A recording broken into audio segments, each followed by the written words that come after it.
Hello, good evening, and a warm welcome to News Live here on Viewer Television. My name is Phillips Levin. First, let's start with the headlines. Now, President Muhammadu Buhari inaugurates Dangote's $2.5 billion fertilizer plant in Lagos. Also, House of Representatives urged Central Bank of Nigeria to reinforce use of coins. And away from Nigeria, first black woman nominee for U.S. Supreme Court vows to uphold democracy. Now the news in full. President Muhammadu Buhari says the $2.5 billion Dangote fertilizer plant in Ibedu, Lekki, Lagos will boost Nigeria's foreign exchange earnings and accelerate economic growth. The president spoke on Tuesday while inaugurating the 3 million metric tons per annum urea production plant. According to him, the establishment of the plant demonstrates the commitment of Dangote Industries Limited to the socio-economic development of the country and the well-being of Nigerians. The president expressed optimism that the investment in the plant will replicate the group's earlier experience in the cement sector, where it had become a leading name in Nigeria and across the African continent.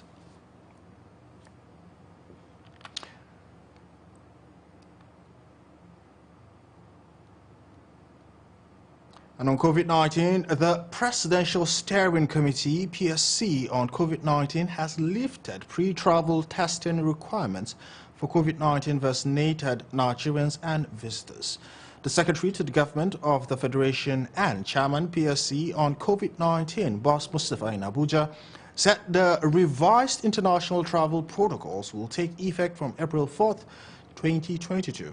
Now, according to Mustafa, inbound passengers arriving in Nigeria will no longer be required to take a pre-departure PCR COVID-19 test. He said on arrival for fully vaccinated passengers, a sample will be taken at the airport for rapid antigen test by the Nigerian Center for Disease Control within the arrival hall of all the country's point of entries and airports. Passengers who are unvaccinated or partially vaccinated shall take a COVID-19 PCR test 48 hours before departure from any location on the globe and do a day 2 and a day 7 test on arrival. Such passengers will be expected to pay for their PCR tests through the travel platform. 4. Fully vaccinated passengers will not be charged for arrival rapid antigen tests at the airport. 5. Rules that apply to fully vaccinated adults also apply to children aged 10 to 18. They will not be required to have a pre-arrival PCR test, but will have a sample taken at the arrival hall, but not to be charged. 6. All passengers traveling out of Nigeria are encouraged to be fully vaccinated and to fully comply with the COVID-19 protocols and requirements in their country of destination.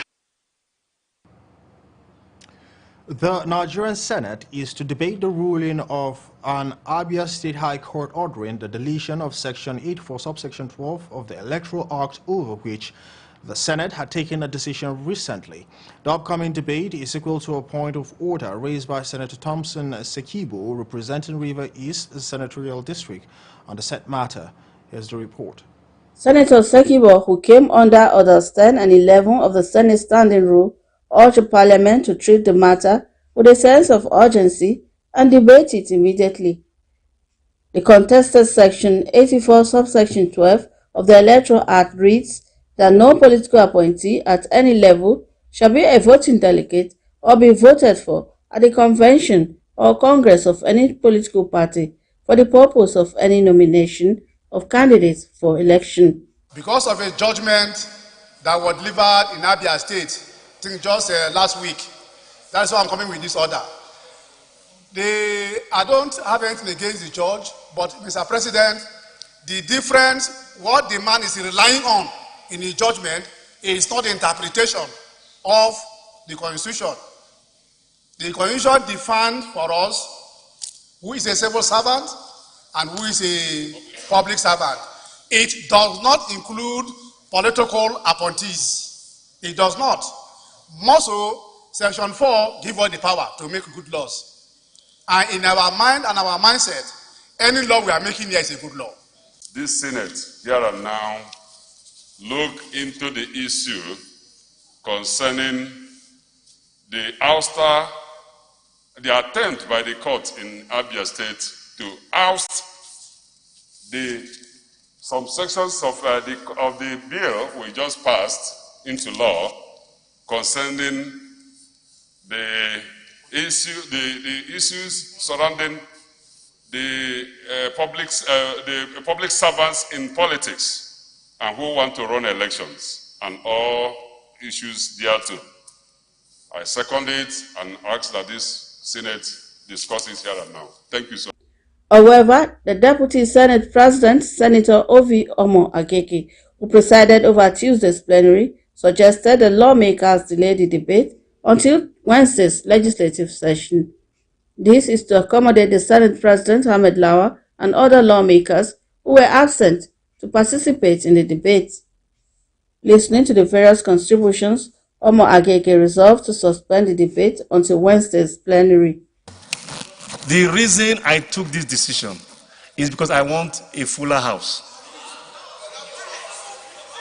I want a fuller house for this debate because this matter is very, very fundamental and it will be good to have the input of all senators. And I'm not sure that people had notice. I'm not sure that people were privy to the fact that these discussions will arise this morning. So I think it's in the best interest of this chamber that we give all of our colleagues, or as many of our colleagues as possible, the opportunity to show up tomorrow and make their input. That is the reason for the decision. Thank you very much. Recall that the Federal High Court sitting in Abia State had ordered the Attorney General of the Federation to delete the contentious clause from the body of the Electoral Act 2022. This judgment comes less than 2 weeks after another judge of the Abuja division of the same court, Inyang Ekwo, barred President Buhari, the Attorney General of the Federation, and the National Assembly from tampering with the newly amended Electoral Act 2022. Now, the bill to establish a federal medical center, which was sponsored by a member representing the Gema Boni federal constituency in the House of Representatives, Honorable Farah Dagogo, has been passed into law. The passage followed a report by the House Committee on Health Institutions, which was laid for consideration on 1st February 2022. At the Committee of the Whole, chaired by the Deputy Speaker, Honorable Idris Wasi, the House scrutinized and considered the sanction, scheduled an explanatory memorandum where further amendments were affected. The bill was later adopted at the resumed sitting of the House when it was put up for third reading. The bill got to resounding approvals and subsequent passed into law. The House of Representatives have urged the Central Bank of Nigeria to reinforce the use of coins as a legal tender and ensure that banks comply with the use of coins to the fullest. This followed a point of order by Representative Muda Umar on Tuesday. Plenary noted that on February 28, 2007, as part of the economic reforms under the former governor of the Central Bank of Nigeria, Sanusi Lamido Sanusi, 50 Naira, 20 Naira, 10 Naira, and 5 Naira banknotes were reissued with new designs as well as the coining of 1 Naira and 50 Kobo, while a new 2 Naira coin was introduced. The lawmaker also noted that despite the huge budgetary sum that was expended by the federal government in production of coins as part of the legal tender, the said coins seem to be extinct at the moment. He is worried that while other countries make use of coins for their daily financial transactions, the Nigerian coins comprising of 50 kobo, 1 naira and 2 naira have not been fully utilized in that regard.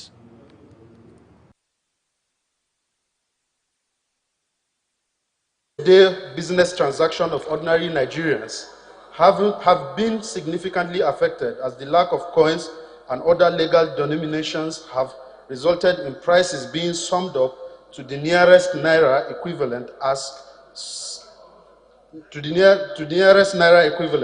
a situation that can best be described as inflation in economic terms. The House worried that while other countries make use of coins for their daily financial transactions, the Nigerian coins comprising 50 kobo, 1 naira, 2 naira have not been fully utilized in that regard. The House believes that injecting lower denominations and coins into the economy will go a long way in curbing price inflation and stabilizing the economy. Now on politics, thousands of youths rally around major streets of Bauchi metropolis to show their total support to Kogi State Governor Yahaya Bello, the presidential aspirant of the All Progressive Congress (APC), ahead of the 2023 general elections. The youth, who came from all the 20 local governments areas of the state, say they believe Yahaya Bello's mission to rescue Nigeria is the way forward to bringing solutions to some of the major problems the youths are currently facing. Awal Hassan from Bauchi tells us more about that.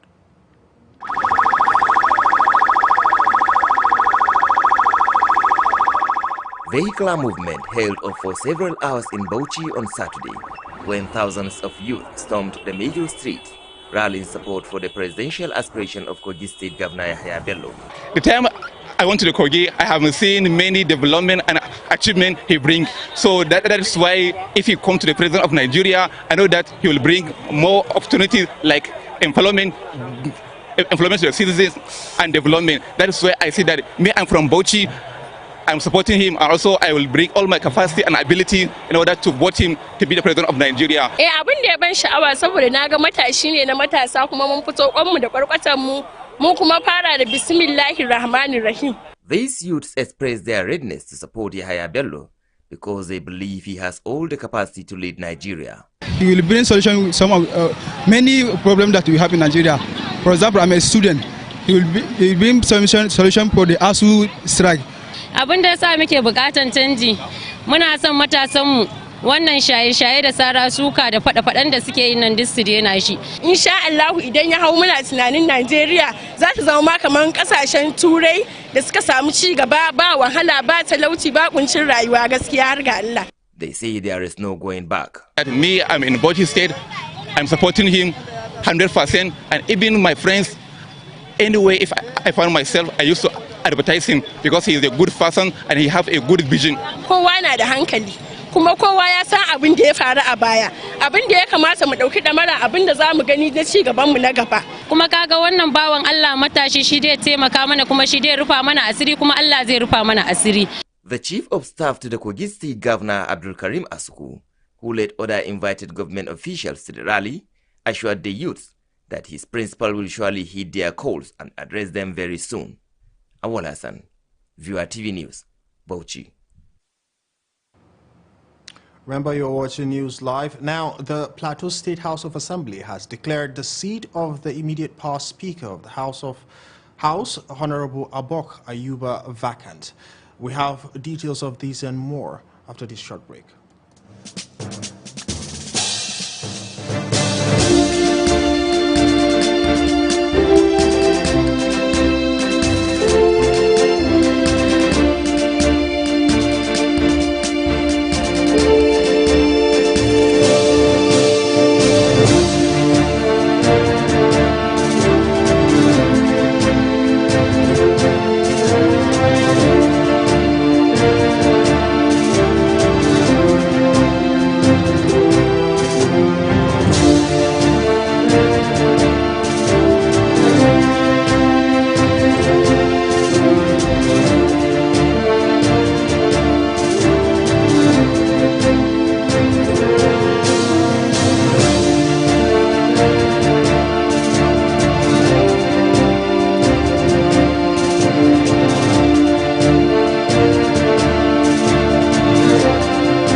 Hi, my name is Ikia Maton. Being an anchor has been a tremendous experience, from editing the news to reading the news. As an anchor, you have to be objective and impartial. Sometimes you have to put on a very indifferent look, a stoic character, such that you do not display your emotions. But then the stories that we tell, from politics to the economy to insecurity to education, also affect us. And as journalists, we're also affected by stories. From the teleprompter to the lights to the camera to the action to the reading of the news, it's all a synchronization of various activities at the same time. Sometimes you have to listen to feedback, sometimes you have to stop, sometimes you have to continue. Sometimes, you know, there are technical hitches that we can never overlook, but then you have to come up with a strategy, you have to come up with your professionalism to ensure that the audience do not even know what is happening behind the scenes, and then you just have to carry on.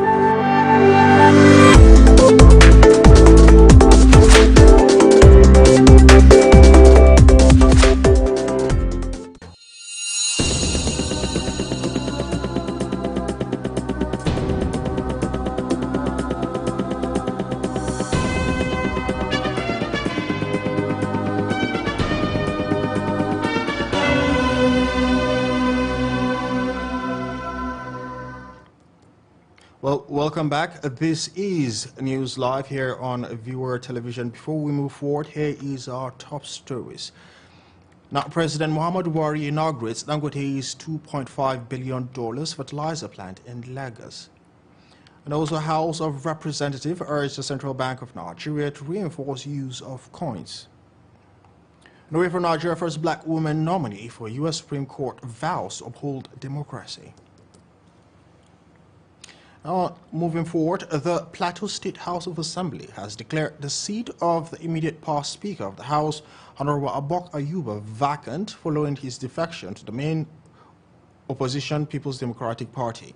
The decision was taken during the plenary that took place at the temporary chamber of the House in Jos. Speaker of the House, Right Honorable Yakubu Sanda, who presided over the plenary, said the decision of the House followed a letter from the Plateau State chapter of the All Progressive Congress urging the Speaker to declare Abok's seat vacant following his defection from the APC to the PDP, contrary to Section 109, subsection 1 of the Nigerian Constitution. The House also declared the seat of the immediate past member representing Irigwe Rukuba State Constituency, Honorable Musa Aga, who won the Jos North Bassa Federal Constituency by-election, vacant. Now, Abdulrazak Namdas has said that he will re-establish skills acquisition centers introduced by former Governor Murtala Inyako across the 21 local governments of Adamawa State if elected as governor in 2023 general elections. Namdas, who is touring local governments to meet with delegates of the All Progressive Congress ahead of the party's primary elections, said the only way to achieve peace and development is to ensure that the youths are meaningfully engaged. The lawmaker, who is representing Ganye, Jada, Tongo, and Mayobelu in the House of Representatives, assured party officials in Song, Gire, and Yola North local government areas of his resolve to ensure that women and youth take center stage of his program.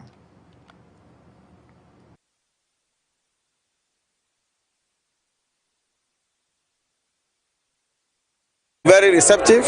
They promised me their votes, and I have no reason to doubt them. Most of them have been with them for several years. You know, I have been in this job for several times. From 1999 till date, this is the only job we know, and I know a lot of them. This time, by the grace of God, I will be the one that will fly the ticket of APC, by the grace of God. And I have that confidence that they will give me. And if not confidence, why should I be moving? Because I know when you are seeking for office, you need to talk to people. You don't come to them in their house, you go to their places. And I've been visiting them right inside their local governments.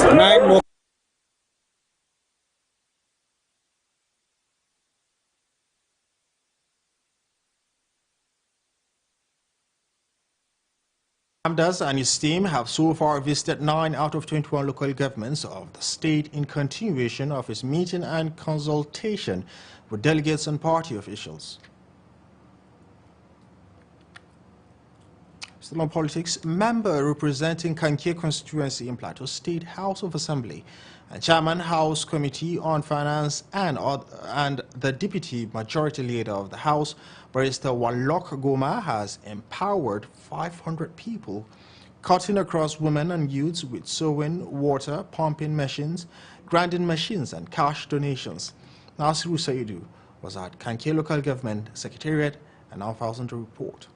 Moved by the increasing economic hardship of his people, Barrister Walok Goma, member representing Kanke constituency in Plateau State House of Assembly, empowers 500 people in his constituency with items including cash donations to alleviate the economic conditions.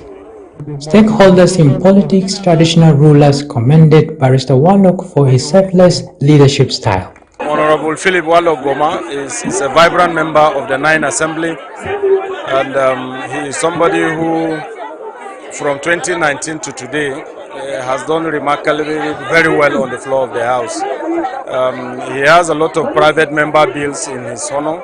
He has a lot of motions that has impacted very well. The Executive Governor of Plateau State, Right Honorable Simon Bakola Long, has made a policy statement that all hands should be on deck within this 2022 fiscal year, that we should be able to take over 10,000 people off the streets so that they can be fully engaged. And I think this is remarkable because the honorable member representing Kanke State constituency has keyed into that philosophy. And you can see the mood on the people, how they are jubilating. This is practically democracy at work. I must really commend him for doing a great job, for having it in mind to empower his people. And I am very sure this will go a long way in taking many youths off the streets. Since the inception of this Kanke local government, we've never seen this. This is the first time. Beneficiaries of the empowerment program thank Barrister Walok for coming to their aid. Barrister Walok Philip Goma has paid scholarship to more than 100 students. And I felt as a student and as a citizen of this great country, I should also be able to say or speak good of people like him. We is house members, da yawa. Amma ba wanda ya taba yin abinda Walok yayi a yau dinnan da muka gani a Kanke. So the essence of government is to create opportunities for people to be able to grow, to actualize self-determination in terms of economic well-being. This is a portion of our constituency project. And for the year 2021, we have need of classroom blocks in certain places. We have done 2 of that for the year 2021. Of course, 2020 has passed. We have done a Golcombe Bridge and another classroom blocks. So this is what we will continue to do. This is one of the many intervention projects by Barrister Walok since his assumption in office. The empowerment program hopes to improve the livelihood of his people. Nasru Saidu, VOA TV News, Jos.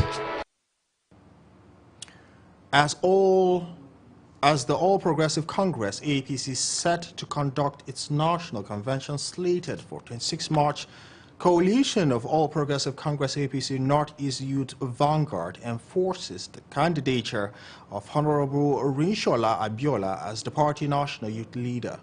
Leader of the group and convener of the coalition, Abdullahi Ibrahim, who briefed the press at the APC Secretariat in Bauchi on their intentions, says the endorsement became necessary considering her wealth of experience as well as her distinguished sacrifices to the ruling party, which he says will help in bringing more women to support the party.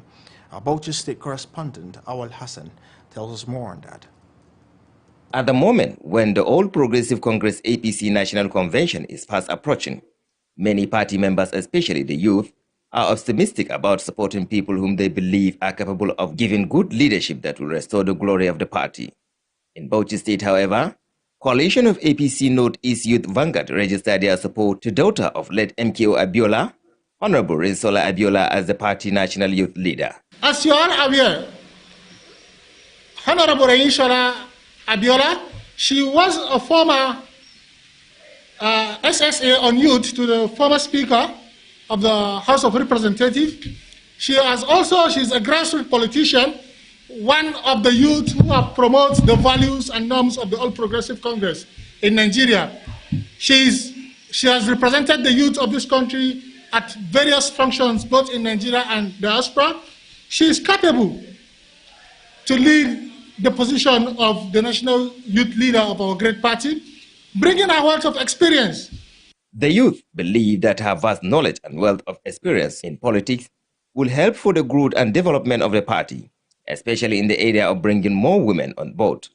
She's very familiar and very in touch with the women in the grassroots. And I am very sure that once she gets this office, she's going back to strengthen the growth and development of the grassroots.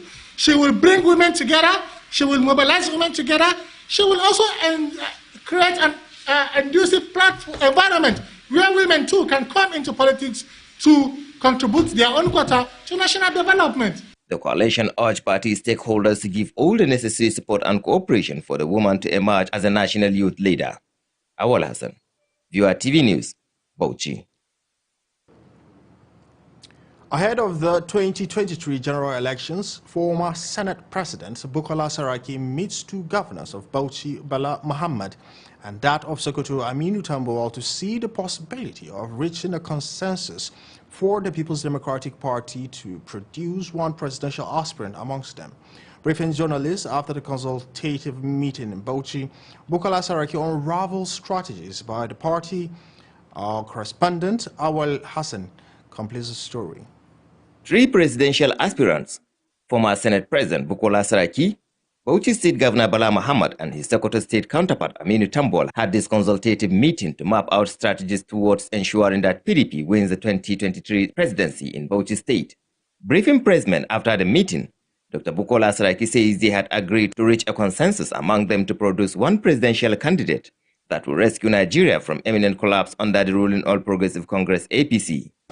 We believe that the three of us that are working together are honestly committed, and with a lot of reserve energy, there will be a great hope for this country going ahead. We appreciate that three of us are showing aspiration to lead this country. But we also come to realize that we're all capable, competent, and fit to lead this country. At the end of the day, there's only one person that will lead this country in 2023. And we also resolve that we're going to work closely together to ensure that we'll come out with a way that a consensus arrangement will come among the three of us of how going forward.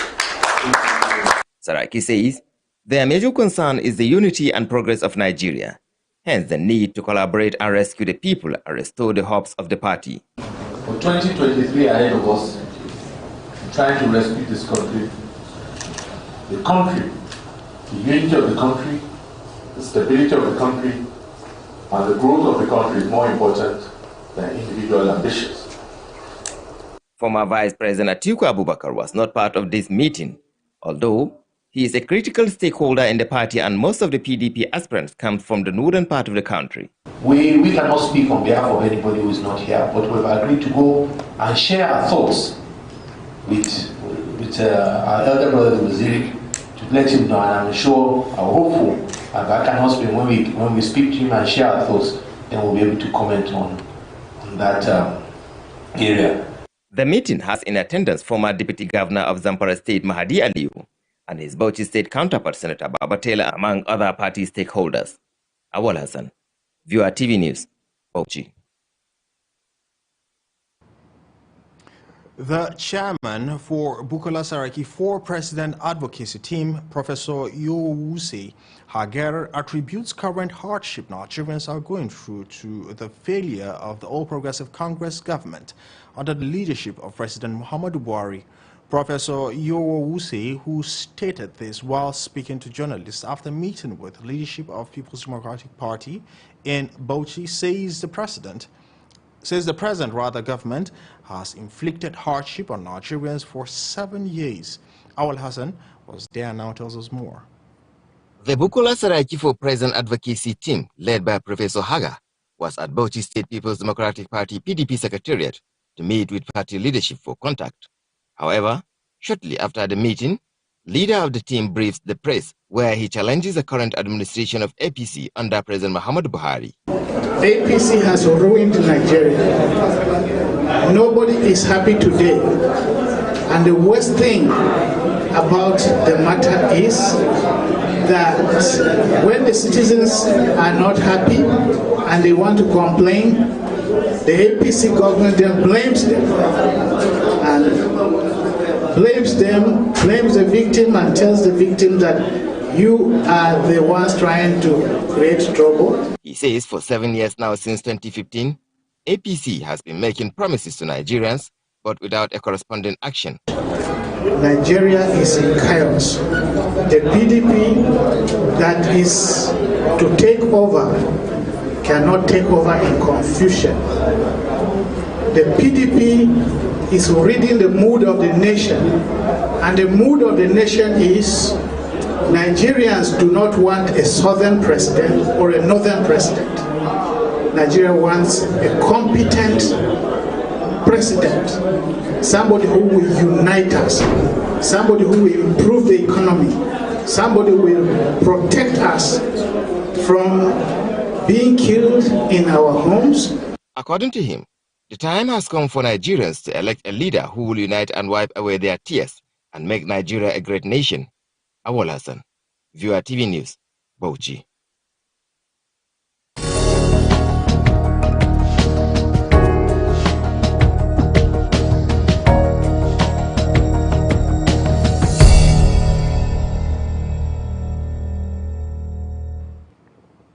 And on business news, the Monetary Policy Committee of the Central Bank of Nigeria has blamed rising energy prices for the hike in inflation rate experienced within the country in February 2022.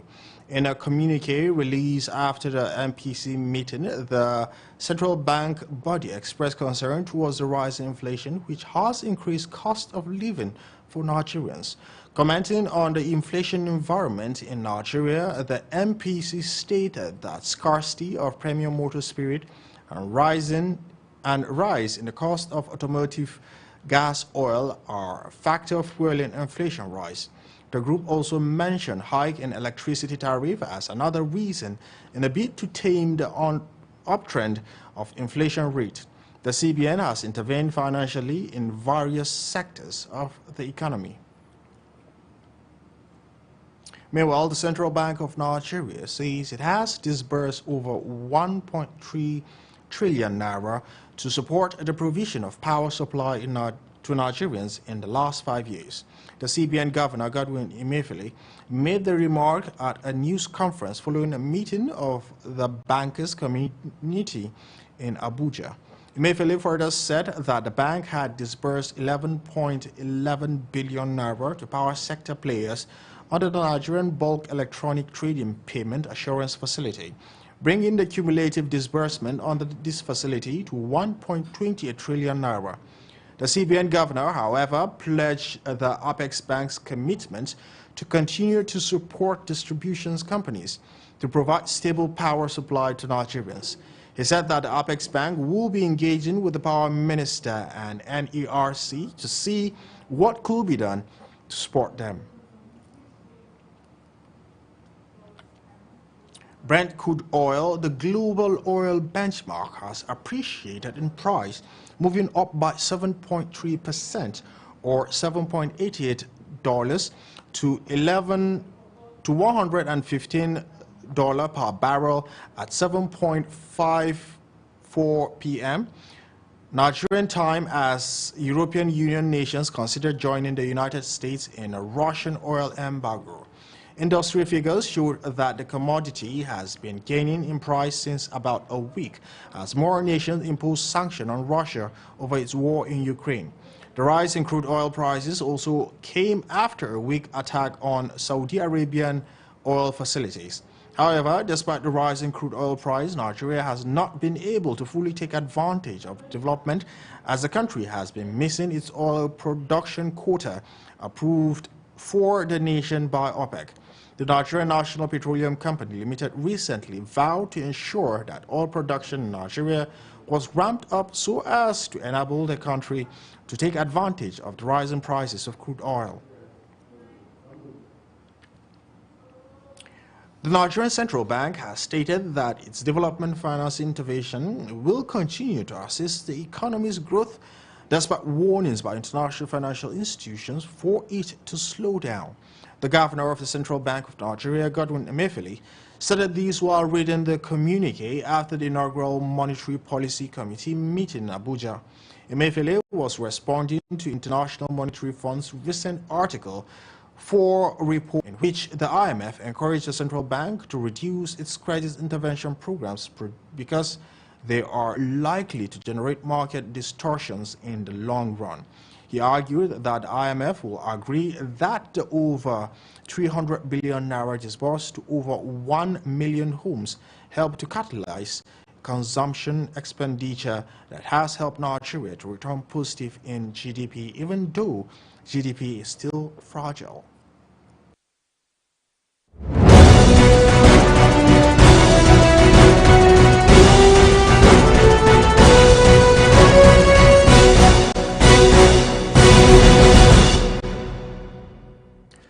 And now international news. U.S. Supreme Court nominee Katajan Jackson has vowed to defend the black woman on the nation's highest judicial bench. President will go on to include 2 days of questioning and a final day of testimony from outside witnesses. A federal judge with almost a decade of experience on lower courts, Jackson previously served as a law clerk to Stephen Breyer, the retiring liberal justice she is being nominated to replace. She is the first black woman tapped for a seat on the court and will also be the only nominee of the Democratic president to be confirmed since Elena Kagan in 2010. That I will work productively to support and defend the Constitution and this grand experiment of American democracy that has endured over these past 246 years. A Russian court on Tuesday found jail Kremlin critic Alexei Navalny guilty of embezzlement charges that could see his prison sentence significantly extended as Moscow seeks to wipe out remaining pockets of dissent. Navalny, President Vladimir Putin's most vocal domestic critic, was jailed last year on old fraud charges after surviving a poison attack with a Novichok nerve agent that the blames on the Kremlin. The trial on Tuesday concerned additional embezzlement and contempt of court charges, and Navalny had been tried at the prison colony outside Moscow, where he is already serving a 2.5-year sentence. Navalny appeared in a makeshift court wearing his black prison uniform with